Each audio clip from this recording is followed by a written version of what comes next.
A graça e a paz para toda a igreja, para os amados irmãos, para todos aqueles que nos acompanham. Seja bem-vindo em nome de Jesus.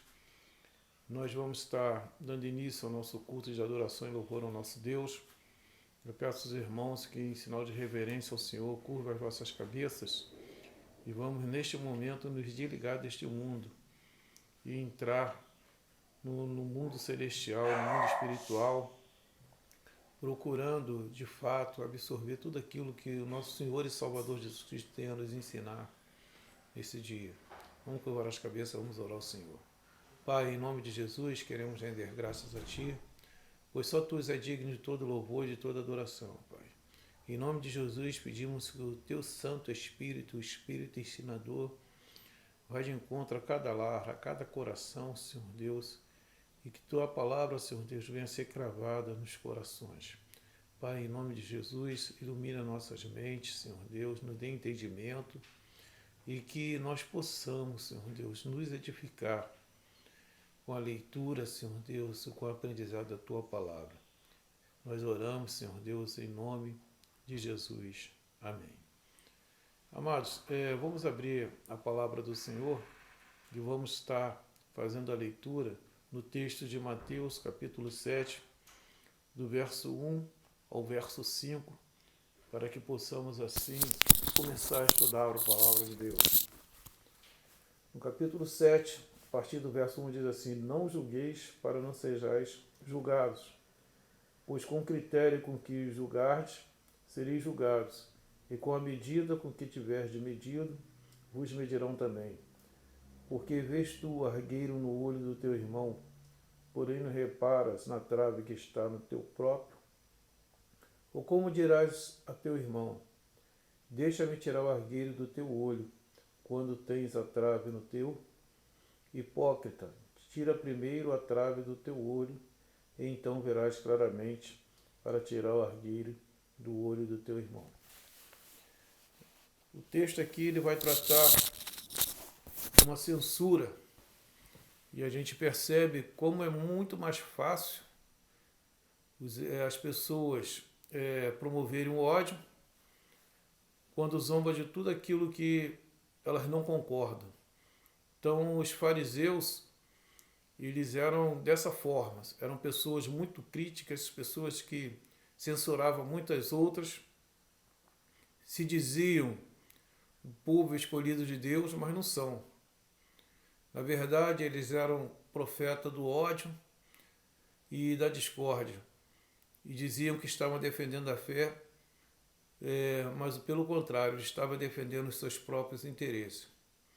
E nessa noite nós pedimos que Deus tenha misericórdia de nossas vidas e nos ensine o amor e a sermos cheios do Espírito Santo e cheios de considerações, e a compartilhar e ajudar e edificar e não destruir a vida de ninguém através das nossas críticas, através dos nossos paradigmas, através dos nossos preconceitos. E o princípio que Jesus quis ensinar aqui no Sermão do Monte é o seguinte: não julgueis a teu semelhante enquanto não estiver na posição dele. Às vezes nós julgamos os nossos semelhantes e nós não nos colocamos na posição dele. A justiça do homem é uma justiça cega. A justiça do homem não tem o intuito de corrigir ninguém, mas sim de condenar. O julgamento dos fariseus era um julgamento condenatório, não era um julgamento para consertar ninguém. Então ele censurava qualquer ato. E nós veremos algumas razões no qual Jesus procurou mostrar a eles que eles estavam errados. E nós também podemos ser incluídos nessas questões. Então, por que Jesus recomenda não julgar? A primeira razão é uma advertência acerca da severidade da justiça própria, e não um conselho para que tomemos uma posição neutra quanto às questões morais. Jesus quis mostrar para eles que a gente às vezes julga com muita severidade, mas praticamos as mesmas coisas erradas. Como o apóstolo Paulo diz em Romanos: você não ensina aos outros e não ensina a você mesmo? Às vezes nós somos assim, queremos ensinar aos outros e não ensinamos a nós mesmos. E a advertência acerca dessa severidade da justiça é um conselho que o Senhor Deus nos dá para não sermos tão severos. É como às vezes lá no livro de poesias, onde nós lemos lá: não seja demasiadamente justo. Às vezes a gente quer praticar uma justiça de forma implacável sobre os irmãos. Então a primeira advertência é quanto essa severidade da justiça que nós temos. Haja vista que nós podemos observar até mesmo no texto da mulher adúltera, no qual esses fariseus, esses mesmos escribas, essas mesmas pessoas que julgam com severidade, levou a mulher até Jesus, querendo uma resposta de Jesus acerca do adultério que ela cometeu. E a resposta de Jesus para eles foi a seguinte: quem não tem pecado, atire a primeira pedra. E foi saindo cada pessoa, foram deixando aquele lugar. Por que eles fizeram isso? Porque a justiça deles para aquela mulher ela é severa demais. E muitos dos que estavam ali eram adúlteros.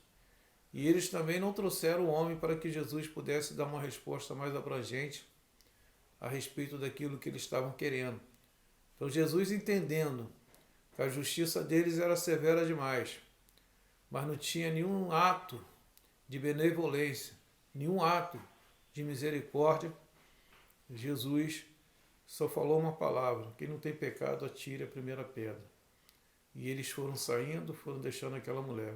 E Jesus falou para aquela mulher: vai, não peque mais. Então, Jesus, ele vai chamar a atenção não só dos fariseus, mas da igreja de hoje, que às vezes julga as pessoas de uma forma severa, de uma forma implacável. E às vezes tenta, de certa forma, fazer com que aqueles que estão sendo julgados sejam desprestigiados. Então, Jesus recomenda que a gente não julgue dessa forma. A segunda razão, Jesus se referiu às atitudes, às ações dos fariseus que censuravam aos outros em tudo. Então, o julgamento censurador e injusto, Deus não aprova. Eu costumo afirmar que a verdade sem amor, ela não é uma verdade. Por que ela não é verdade? Porque a verdade, ela precisa ser temperada com amor. Então, às vezes, a gente faz um julgamento censurador e injusto. E qual seria a atitude de Jesus com relação à mulher e com relação à lei? Às vezes, nós precisamos debater e entender o problema dos outros. Nós precisamos nos colocar no lugar do outro. Então, o julgamento censurador e injusto, sem levar em conta os nossos próprios defeitos ou o defeito da pessoa, não é um julgamento. Olha bem o que Paulo diz em Romanos, capítulo 2, a partir do verso número 1, a respeito do julgamento. Às vezes nós não temos noções daquilo que realmente Deus quer a respeito do julgamento. No capítulo 2, logo ali no verso 1, diz assim: portanto, é indesculpável ao homem quando julgas, quem quer que seja, porque no que julgas a outro, a ti mesmo te condenas, pois pratica a própria coisa que condena. Então Jesus, ele manda tomar cuidado com esse tipo de julgamento censurador e injusto. E os fariseus, ele dá exemplo dos fariseus, assim como também Paulo, eles eram exemplo destacado de vários tipos de pecado. Eles eram os doutores da lei, o senhor da lei, mas eles tinham vários tipos de pecado. Pecado quanto a leviandade, precipitação. Eles tinham preconceito, malevolência, ignorância, vaidade, egoísmo. E às vezes nós também somos assim. Temos todos esses tipos de pecado. E eles tinham, no principal dentro desses pecados, um espírito egoísta com relação às críticas, com relação àquilo que ia de encontro ao pensamento deles. E por causa disso eles eram duros, destituídos de amor, cheios de malícia e que sempre esperam o mal e não o bem na humanidade e nos indivíduos. Nós podemos observar o julgamento de Jesus diante de Pôncio Pilato, como eles foram maliciosos, como eles foram precipitados, como eles foram levianos e como eles foram também mentirosos a respeito do nosso Senhor e Salvador Jesus Cristo, eles inflaram o povo e contra o Senhor Jesus para que ele fosse morto e soltasse Barrabás. Por quê? A justiça deles era uma justiça contaminada de ódio, uma justiça contaminada pelo pecado, uma justiça no qual deveria fazer a vontade dele. A justiça não estava ali para corrigir, a justiça não estava ali para disciplinar, a justiça não estava ali, de fato, para ver o que teria ocorrido, o que teria levado àquele julgamento. Mas a justiça dos homens estava ali para fazer a vontade dos fariseus. Então eles tinham esse espírito egoísta. E às vezes nós também temos esse espírito egoísta. Nós queremos levar a vantagem em tudo. E o nosso julgamento é de acordo com aquilo que está no nosso coração. E Jesus, mais uma vez, se referiu a essas atitudes dos fariseus que censuram os outros em tudo. E nós temos esses exemplos dentro das nossas igrejas, que há pessoas que censuram todas as coisas que é feito na igreja, mas ela mesma não é capaz de ajudar, ela mesma não é capaz de contribuir, ela mesma não é capaz de visitar um doente e ela é capaz de julgar a todas essas outras pessoas. Então Jesus chama atenção para esse tipo de pessoas, esse tipo de comportamento, esse tipo de relacionamento não agrada a Deus. A terceira razão que Jesus chama atenção no Sermão do Monte a respeito do julgamento. Ele quis dizer para os fariseus e para todos aqueles que agem dessa forma que esse tipo de julgamento é contrário à lei do amor que Jesus ilustra em Mateus capítulo 5, verso 38 ao 46.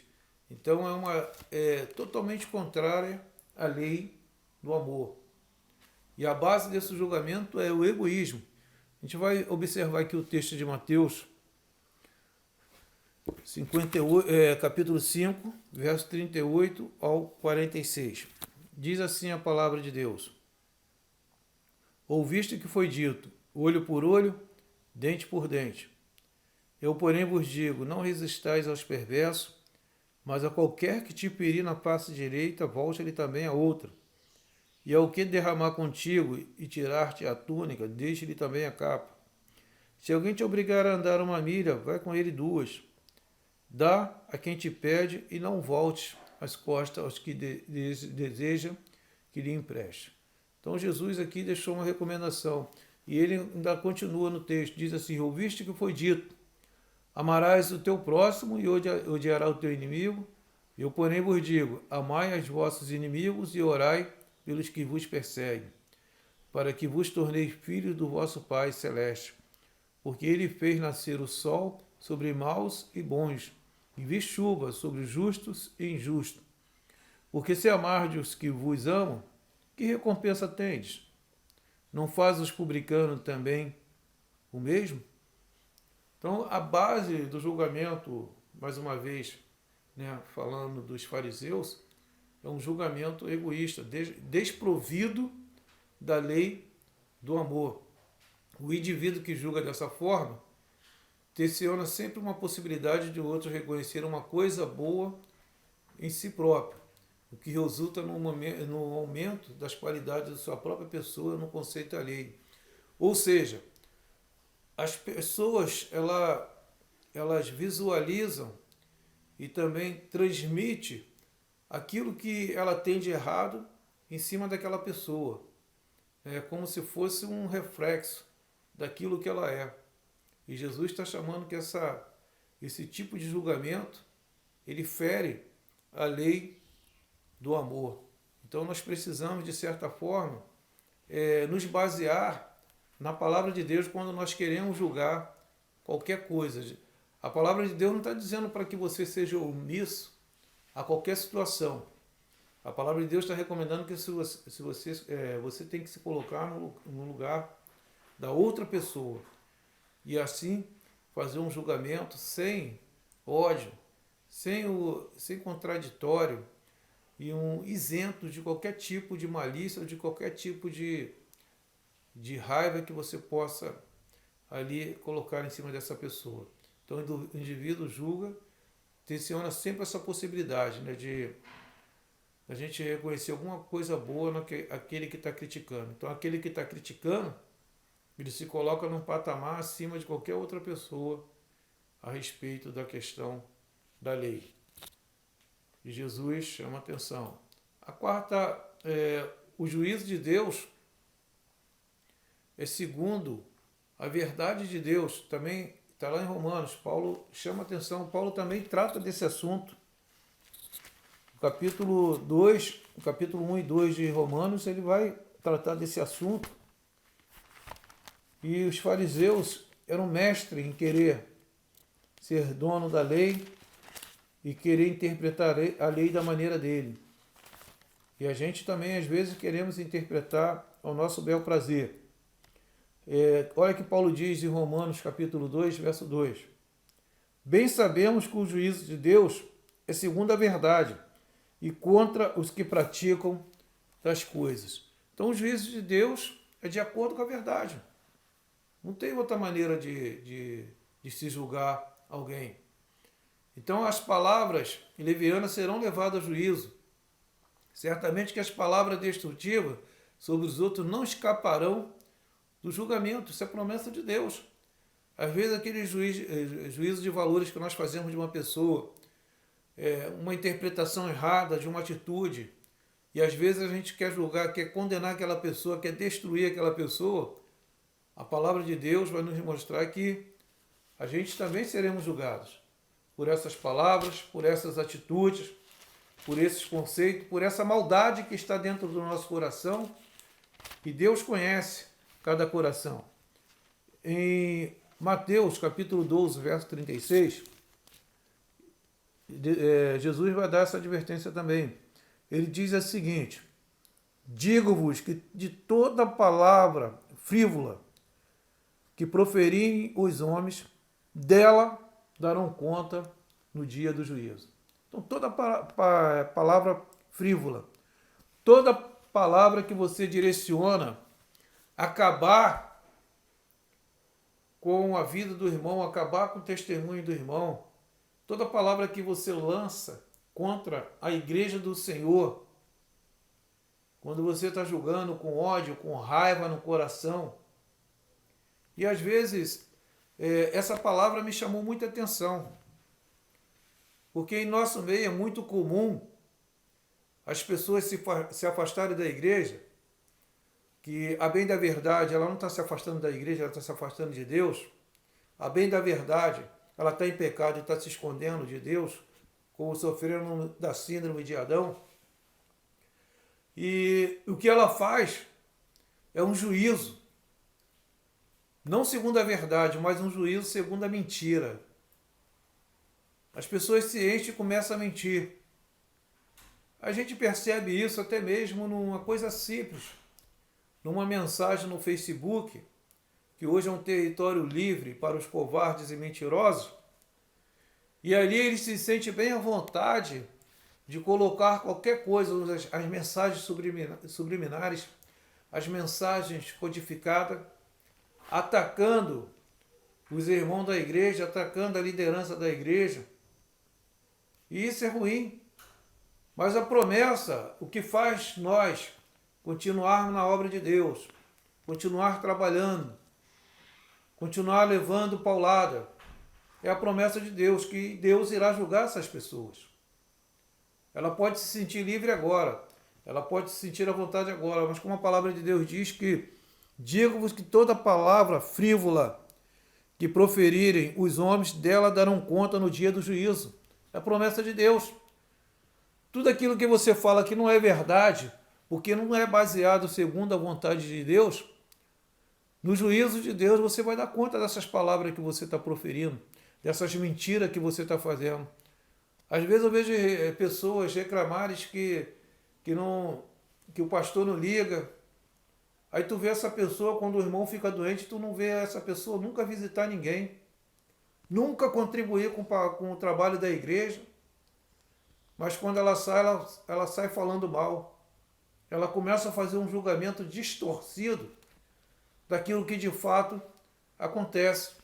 E acaba também desobedecendo a palavra de Deus. A palavra de Deus diz, se você tem alguma coisa contra o teu irmão, vá até ele. Vá até ele, fale com ele. Em nenhum momento, logicamente que naquele tempo de Jesus não existia redes sociais, Jesus está falando, vai nas redes sociais e começa lá a reclamar e começa a fazer julgamento, fazer juízo de valores. Ou você vai na porta do vizinho conversar com outra pessoa, começa a falar mal. Não, Jesus fala, ó, se você tem alguma coisa contra o teu irmão, se você tem alguma coisa, alguma questão que tem feito com que você possa vir até falar com o seu irmão, vai lá e tira a diferença com ele. Mas as pessoas, elas não são verdadeiras. Elas não vivem segundo a verdade do nosso Senhor Jesus Cristo, segundo a palavra de Deus. E por isso, falam mal do reino de Deus, falam mal das pessoas que estão trabalhando no reino de Deus, são ingratas com relação a Deus. Em Lucas 6,38, vai dizer a mesma coisa. Vai nos chamar a atenção para que nós possamos fazer um julgamento melhor. Diz assim, dá e dá-se-vos-ás, boa medida, recalcada, sacudida, transbordante, generosamente vos darão, porque com a medida que tiveste medido, vos medirão também. Na verdade, essas pessoas que fazem esse tipo de julgamento, elas são pessoas que zombam de Deus. E Gálatas 6,7 vai trazer uma advertência muito grande para esse tipo de pessoa. Gálatas 6,7 vai dizer, de Deus não se zomba. Aquilo que o homem plantar, ele vai colher. Ele vai colher. É muito comum a gente ver na igreja pessoas que julgam a outras, mas a gente percebe que a palavra de Deus é verdade porque ela está dizendo ali que esse tipo de pessoas, ela esconde pecado. Você já viram aquelas pessoas que é muito ciumenta? As pessoas que vê maldade em tudo. E depois a gente percebe com o passar do tempo, porque ela era muito contra isso, não tinha segurança, porque ela queria cometer pecado também. Isso é muito comum. Hoje em dia você, quando vê uma pessoa que é muito taxativa naquilo que ela pensa, pode contar que o problema dela é naquela área. A gente observa isso. Às vezes as pessoas querem enganar até Deus, mas não engana. Os olhos de Deus estão em todos os lugares. E todos nós iremos prestar conta. Então esse princípio se aplica tanto às nossas relações com os homens como às nossas relações com Deus. Porque se você é bom, a bondade atrai bondade. Se você censura, vai atrair censura. Se você é generoso, vai atrair generosidade. Se você é um cara malicioso, vai atrair malícia sobre você. Se você é uma pessoa misericordiosa, vai atrair misericórdia. E se você é uma pessoa que faz as boas obras, que cumpre a palavra de Deus, você é um servo obediente, você vai atrair o favor de Deus. Agora, o pecado da língua, o pecado da fofoca, o pecado da mentira, ele atrai o julgamento de Deus. Então, às vezes, nós queremos, na defesa de nós mesmos, é que o indivíduo censure os outros. Na verdade, você está defendendo você. E você censura os outros para encobrir o defeito que você tem. Os fariseus eram mestres nisso. Encobrir o defeito que eles tinham. E você está se tornando um mestre em encobrir os defeitos que você tem. Aí a maneira de você encobrir os defeitos que você tem é julgando os outros, é falando mal dos outros, é destruindo a vida moral dos outros. É um defeito que você tem. Então nós temos que prestar muita atenção nesses tipos de pessoas, nesses tipos de fariseus que ainda se encontram na igreja do nosso Senhor e Salvador Jesus Cristo.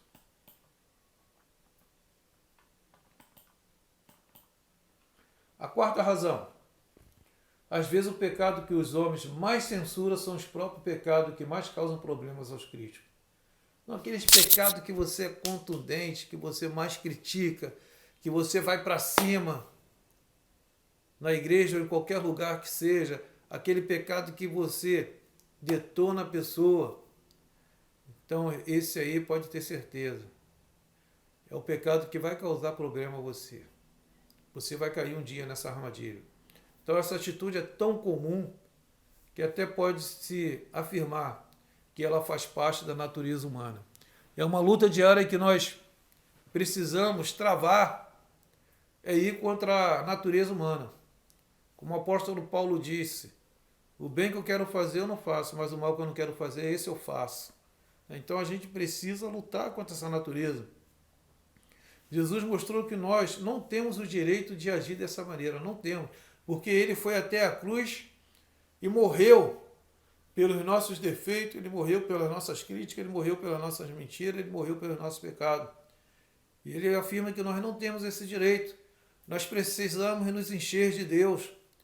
Nós precisamos conhecer a Deus. E para conhecer a Deus, nós devemos conhecê-lo através das Escrituras, através da palavra de Deus.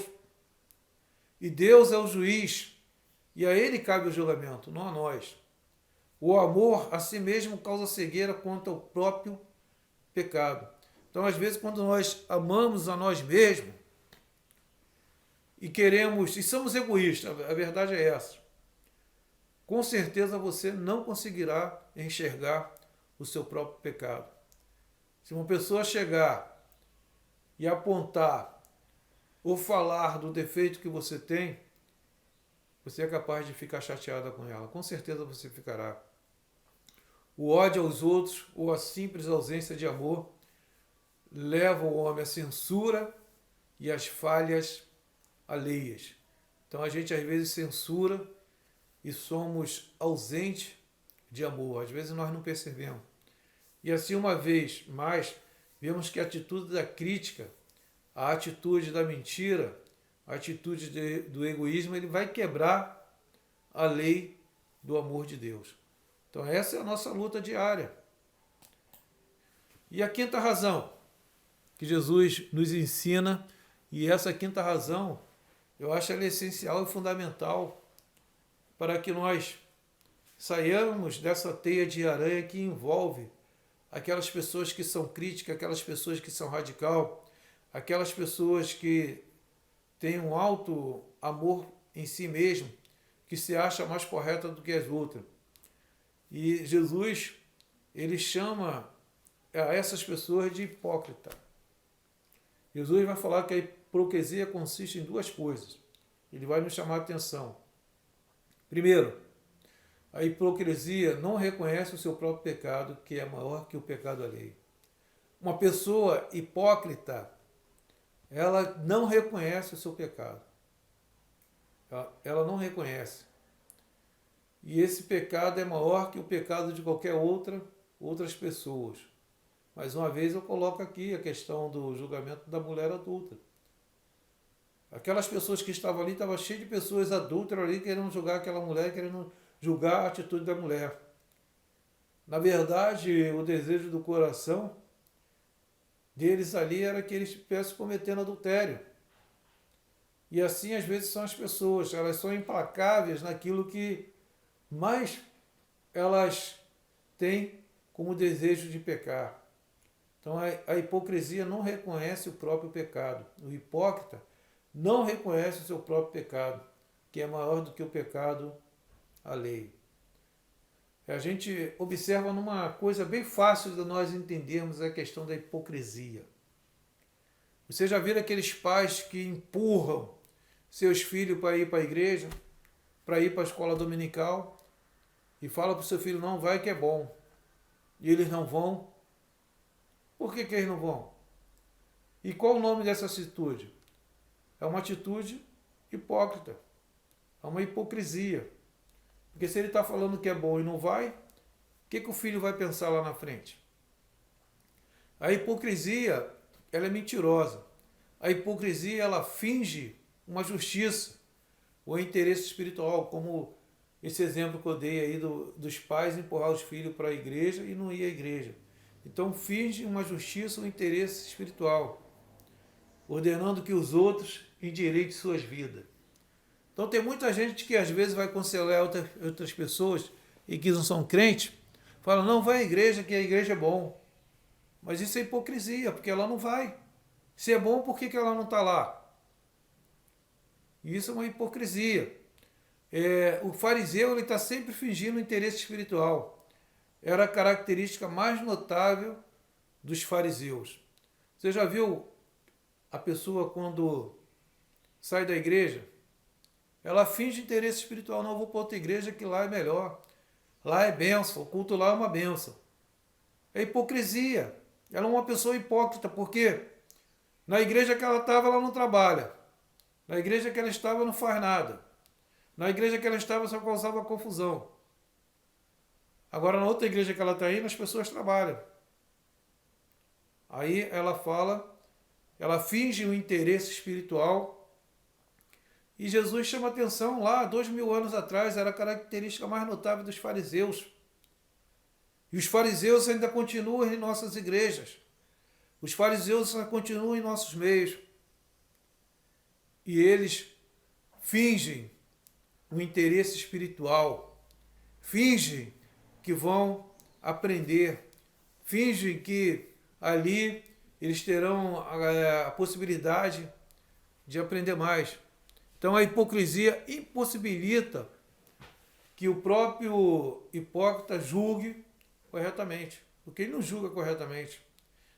Aí aquele que tem pecado dificilmente sabe como remover o pecado alheio, especialmente se os próprios são mais graves que os outros.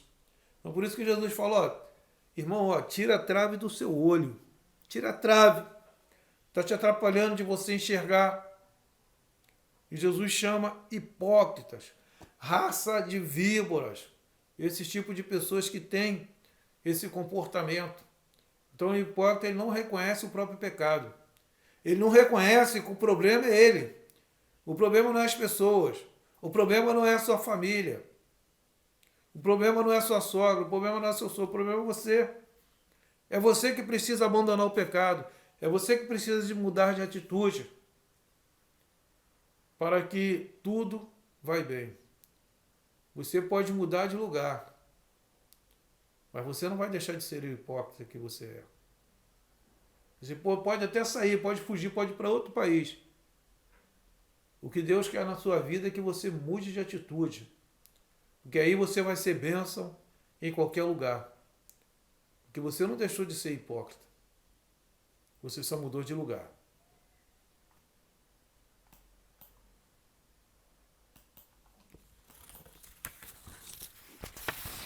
Continuando aí, queridos, nós vamos estar também falando que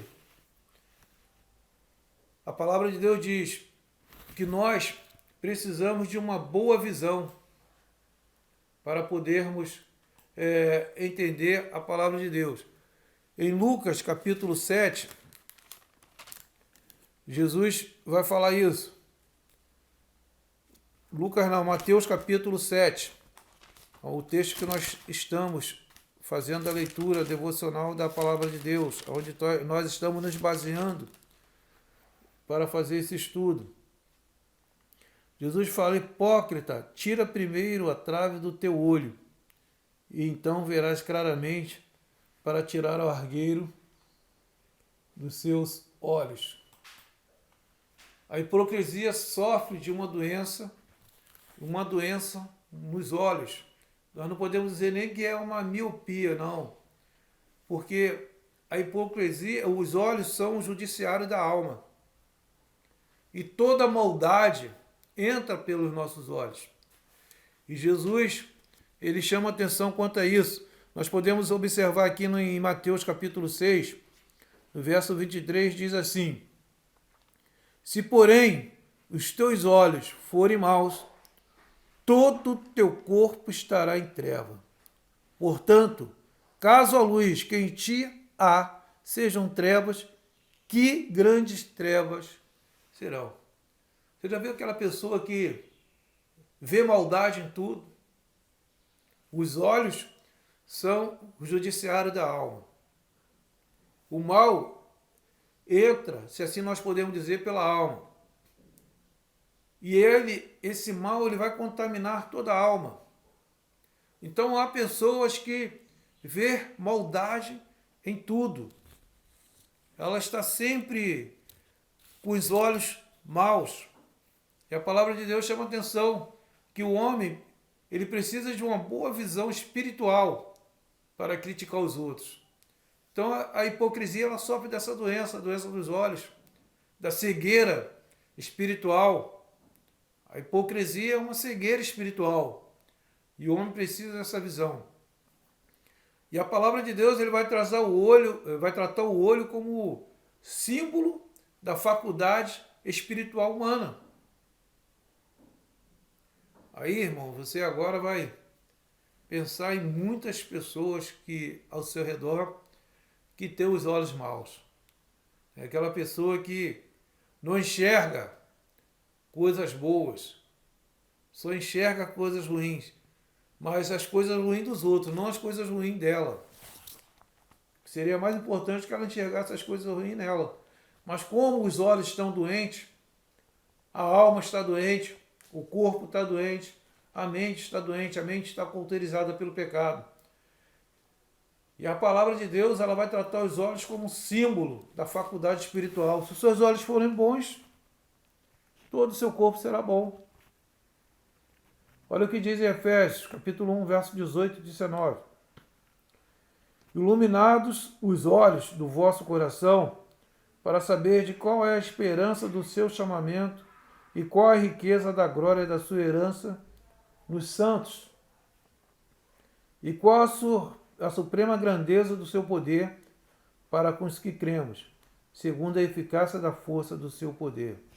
Então, o olho como símbolo da faculdade espiritual. Então a hipocrisia busca a superioridade pelo método mais fácil. Ele quer ser, todo hipócrita, ele quer ser superior espiritualmente. E ele tem alguns métodos para alcançar isso. E um dos primeiros princípios de um hipócrita é ele desacreditar as pessoas, para estabelecer um contraste entre aqueles e a sua própria pessoa. Ou seja, o hipócrita, a base dele é falar mal dos irmãos. A base dele é falar mal das pessoas. A base dele é destruir o caráter das pessoas. É por isso que nós vemos hoje algumas pessoas que saem da igreja e começam a falar mal da igreja para a sua vizinhança, para o seu bairro, porque a base dele está montada em cima de desacreditar as pessoas, o caráter, até mesmo aquilo que a pessoa fez, desacreditar, desmoralizar as pessoas. Então, a pessoa que é hipócrita, ela tem essas características. Então, esse método desprezível sempre foi utilizado pelos fariseus. Esse método desprezível é usado pelos fariseus de hoje, os fariseus do século 21. E Jesus disse que eles sofriam de duplicidade espiritual. Então, mediante a faculdade espiritual do homem, o Espírito ilumina, mostrando aquilo que é mais importante para o homem. Se você tem o Espírito de Deus dentro de você, com certeza, quando você estiver fazendo um mau julgamento de qualquer pessoa, o Espírito Santo vai falar no seu coração. E, logicamente, que a palavra de Deus ela é baseada nas riquezas espirituais, nos destinos do homem, no plano de Deus e a sua herança com Cristo. Nós não somos baseados em lei dos homens, nós não somos baseados em coisas materiais. O nosso destino não é estar aqui na terra. A nossa herança não são aquilo que os nossos pais, ou aquilo que nós herdamos dos nossos pais, para nós, porque a nossa herança é Cristo. E a palavra de Deus diz, se essa faculdade de todo ser humano for fraca, se os nossos olhos forem olhos treinados incorretamente, cheios de sombra, então o homem terá uma ideia distorcida sobre os propósitos e desígnios dessa vida. Por isso que nós observamos pessoas que se dizem cristãos cometendo vários tipos de pecados aí na sociedade, porque a visão dela, ela foi treinada incorretamente, cheia de sombra e ideias distorcidas sobre os propósitos e os desígnios dessa vida. E o Senhor Jesus quer nos ensinar para que possamos ser pessoas capazes de ter uma faculdade de raciocinar e de permitir que a luz de Deus seja interpretada corretamente em nossos corações. A gente observa que a preocupação do Senhor Jesus era a respeito desse julgamento que nós fazemos sobre as pessoas. Esse tipo de atitude, ele tem que deixar de existir em nossas vidas. Em João, capítulo 8, verso 47, vai dizer o seguinte: quem é de Deus, ouve as palavras de Deus. Por isso, não me dás ouvido, porque não são de Deus. Então, quem é de Deus, ouve Deus. Quem não é de Deus não vai dar ouvido às coisas de Deus, não vai dar ouvido às coisas do reino de Deus, porque eles não são de Deus. Quem é de Deus, ouve. Quem é de Deus, obedece. Quem é de Deus, conhece. Quem é de Deus, aprende através das Sagradas Escrituras. Ainda em João 18, verso 17, vai dizer,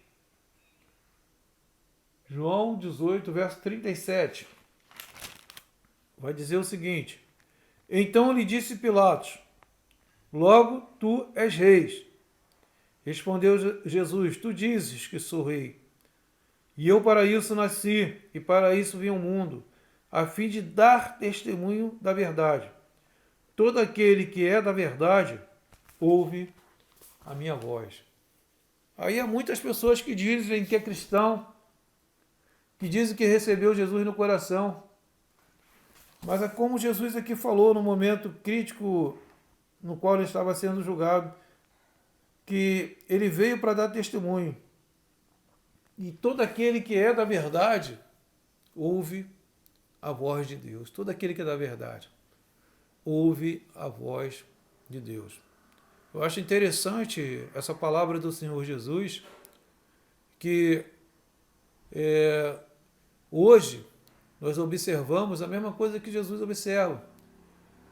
Você aconselha um irmão, o irmão vai lá e faz diferente. Você aconselha o irmão, mas outra vez ele vai lá e faz diferente. A gente aconselha, baseado na Bíblia, o irmão vai lá e faz diferente. Qual a conclusão que nós chegamos disso? Esse irmão não é de Deus. Porque se fosse de Deus, ouviria a palavra de Deus, ouviria a orientação que está vindo de Deus. E não são. E é interessante que o hipócrita, ele engana ele mesmo. A faculdade mental dele está tão ruim, a visão dele está tão distorcida que ele consegue enganar ele mesmo. Ele começa a se achar que é crente. Ele começa a se achar que ele é dono de si mesmo. E isso é hipócrita. A palavra de Deus diz que os hipócritas não fazem parte do reino de Deus. Não fazem.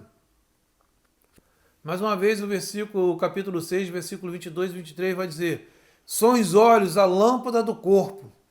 Se os teus olhos forem bons, todo o seu corpo será iluminado. Se, porém, os teus olhos forem maus, todo o teu corpo estará em trevas. Portanto, caso a luz que em ti há sejam trevas, que grandes trevas serão. O cristão jamais deveria esquecer que o Pai está permanentemente olhando para todos nós. Deus está permanentemente olhando para todos nós.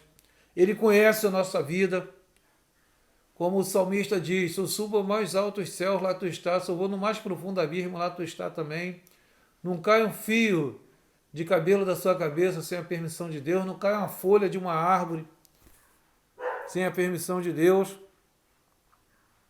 Nós precisamos entender que não haverá valor ou mérito naquilo que nós fazemos. Agora, se nós estivermos dispostos a agradar a Deus, estivermos dispostos a obedecer a Deus, com certeza nós faremos a diferença. Às vezes nós queremos impressionar os nossos semelhantes, nós queremos